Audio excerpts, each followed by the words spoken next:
अथ प्रथमोऽध्याय अर्जुन विषादयोग।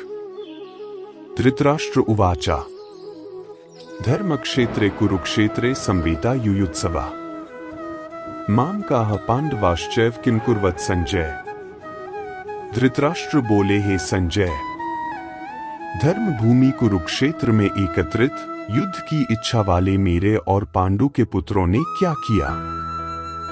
संजय उवाचा दृष्ट्वा तु पांडवानीकं व्यूनं दुर्योधनस्तदा आचार्यमुपसंगमे राजा वचन ब्रवीत। संजय बोले, उस समय राजा दुर्योधन ने व्यूहरचनायुक्त पांडवों की सेना को देखा और द्रोणाचार्य के पास जाकर यह वचन कहा। पश्यता पांडुपुत्राणामाचार्य महती चमू व्यूढ़ा द्रुपद पुत्रेण तव शिष्यन धीमता। हे आचार्य, आपके बुद्धिमान शिष्य द्रुपद पुत्र धृष्टद्युम्न द्वारा व्यूहाकार खड़ी की हुई पांडु पुत्रों की इस बड़ी भारी सेना को देखिए। अत्र शूरा महेश्वासा भीमार्जुन समायुधि युयुधानो विराटश्च द्रुपदश्च महारथ धृष्टकेतुश्च काशीराजश्च वीर्यवान पुरुजित कुंती भोजश्च शैब्यश्च नरपुन्वा युधामन्युश्च विक्रांत उत्तमौजाश्च वीर्यवान सौभद्रो द्रौपदेयाश्च सर्व एव महारथा।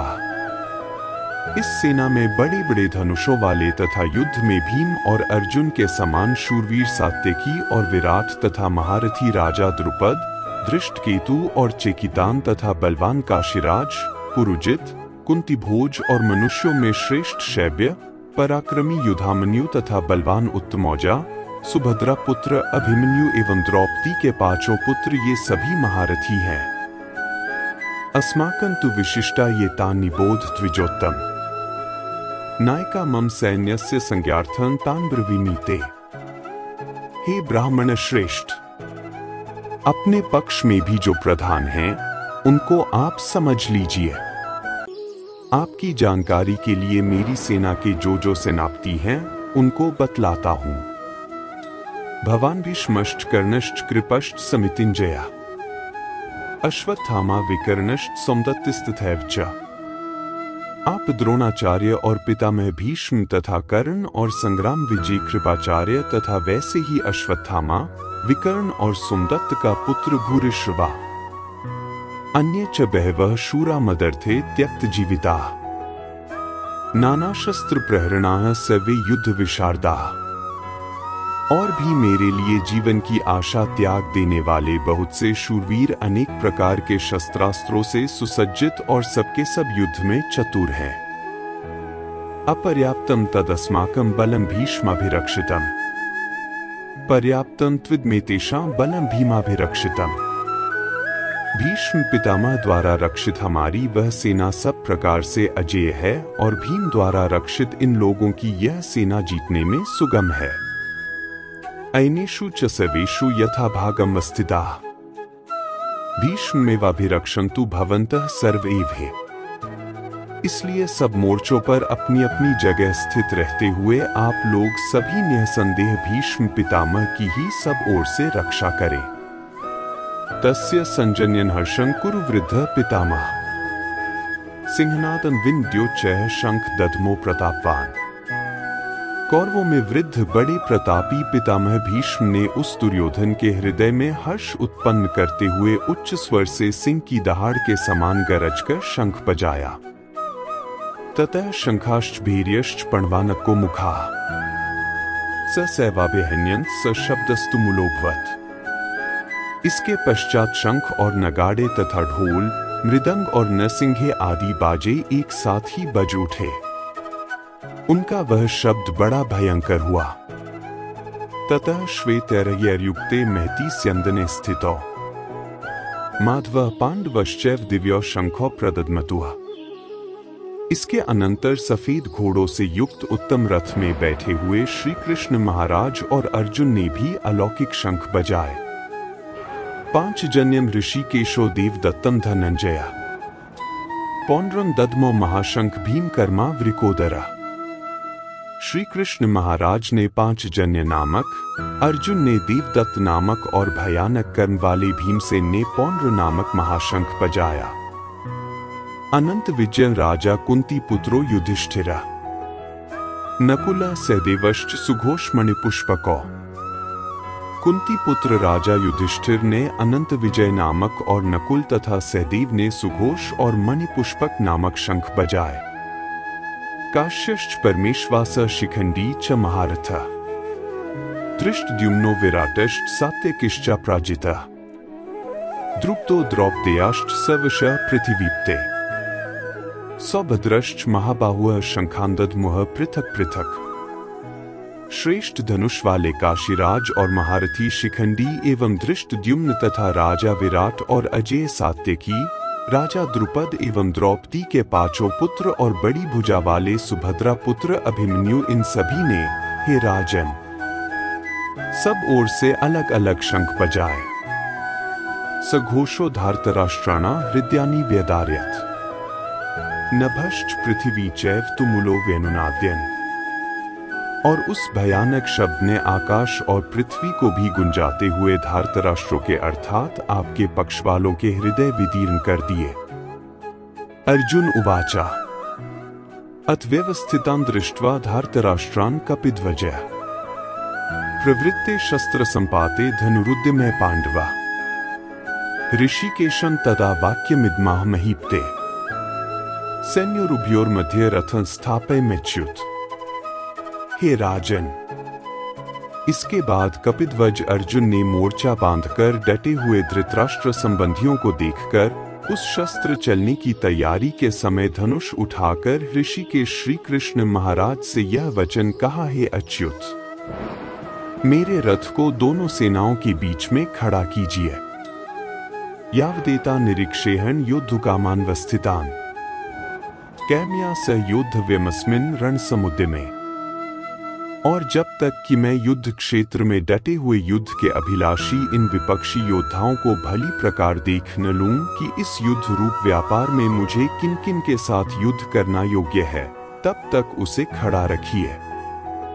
योत्स्यमानान्वेक्षेहन् य एतेत्र समागताः धार्तराष्ट्रस्य दुर्बुद्धेर्युद्धे प्रियचिकीर्षवः। दुर्बुद्धि दुर्योधन का युद्ध में हित चाहने वाले जो ये राजा लोग इस सेना में आए हैं, इन युद्ध करने वालों को मैं देखूंगा।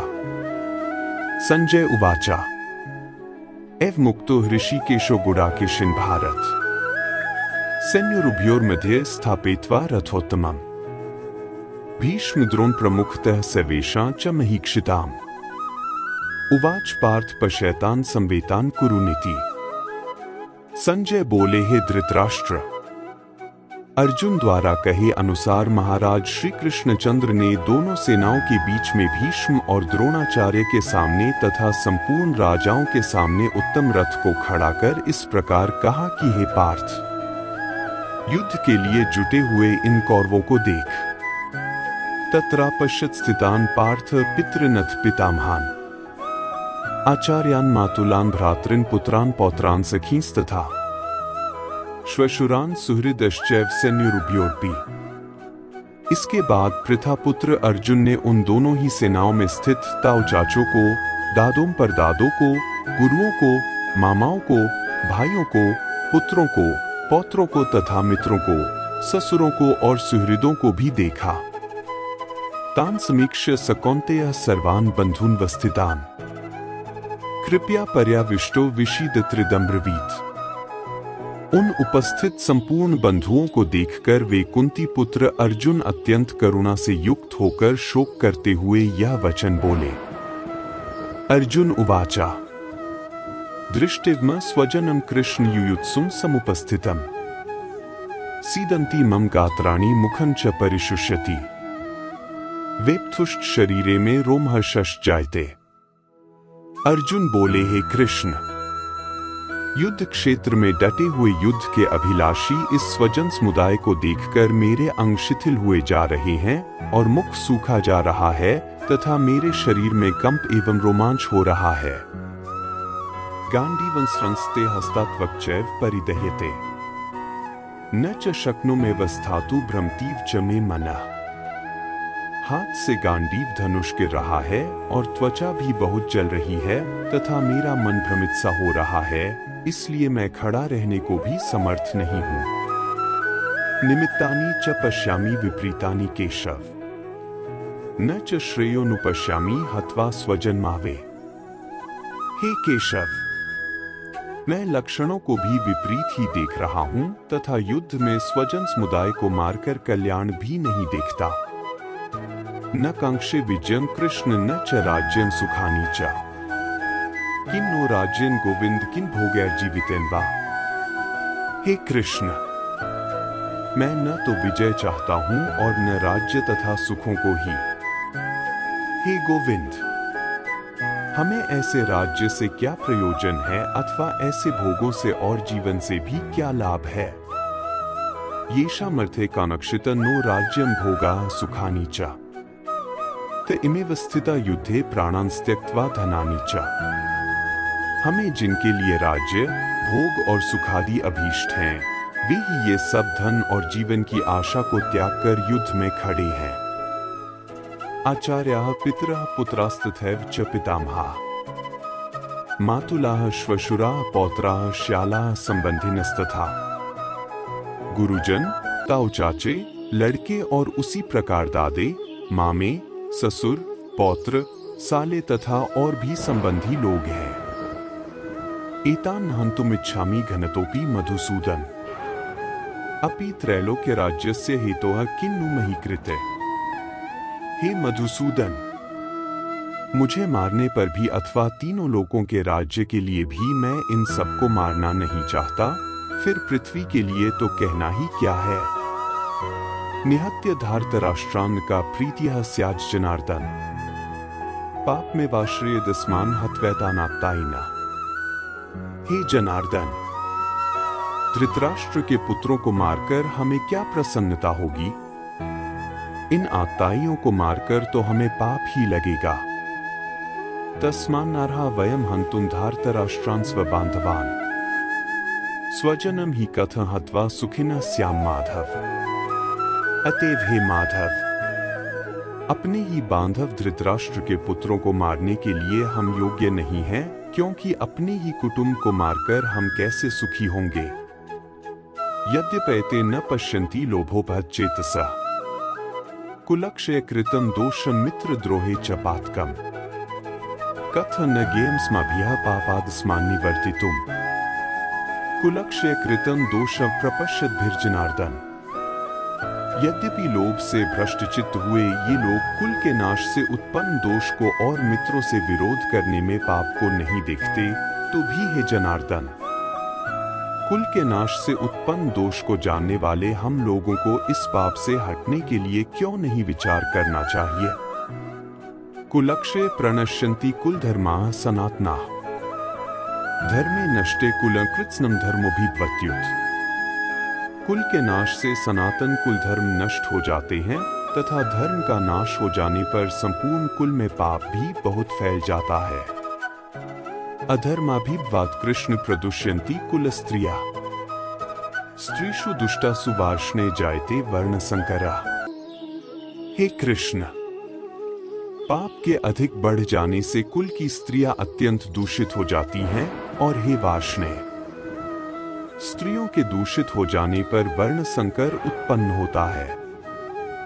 संकरो नरकायैव कुलघ्नाना कुलस्य च, पतंती पितरो येषां लुप्त पिंडोदक क्रिया। वर्ण संकर कुलघातियों को और कुल को नरक में ले जाने के लिए ही होता है। लुप्त हुई पिंड और जल की क्रिया वाले अर्थात श्राद्ध और तर्पण से वंचित इनके पितर लोग भी अधोगति को प्राप्त होते हैं। दोषैरेतः कुलघ्नाना वर्ण संकर कारकः, उत्साद्यन्ते जाति धर्माः कुल धर्माश्च शाश्वताः। इन वर्ण संकर कारक दोषों से कुलघातियों के सनातन कुल धर्म और जाति धर्म नष्ट हो जाते हैं। उत्सन्न कुल धर्माणा मनुष्याणा जनार्दन, नरकेनियतम वासो भवतीत्यनुशुश्रुम। हे जनार्दन, जिनका कुल धर्म नष्ट हो गया है, ऐसे मनुष्यों का अनिश्चित काल तक नरक में वास होता है, ऐसा हम सुनते आए हैं। अहो बत महत् पापं कर्तुं व्यवसिता वयम् यद्राज्य सुखलोभेन हन्तु स्वजनमुद्यताः। हा शोक, हम लोग बुद्धिमान होकर भी महान पाप करने को तैयार हो गए हैं, जो राज्य और सुख के लोभ से स्वजनों को मारने के लिए उद्यत हो गए हैं। यदि माम प्रतिकारम शस्त्रं शस्त्रपाणया धार्तराष्ट्रारणे हन्युस्तन्मे क्षेमतरम भवेत्। यदि मुझ शस्त्ररहित एवं सामना न करने वाले को शस्त्र हाथ में लिए हुए धृतराष्ट्र के पुत्र रण में मार डालें तो वह मारना भी मेरे लिए अधिक कल्याणकारक होगा। संजय उवाचा यद्मुक्त्वार्जुनः संख्ये रथोपस्थ उपाविशत् विसृज्य सश्रं चापन शोक संविघ्न मानसः।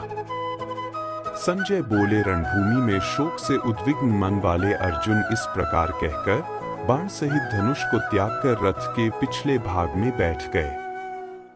तत्सदिति श्रीमद्भगवद्गीता उपनिषत्सु ब्रह्म विद्यायां योग शास्त्रे श्री कृष्णार्जुन संवादेर्जुन विषाद योगो नाम प्रथमोऽध्यायः।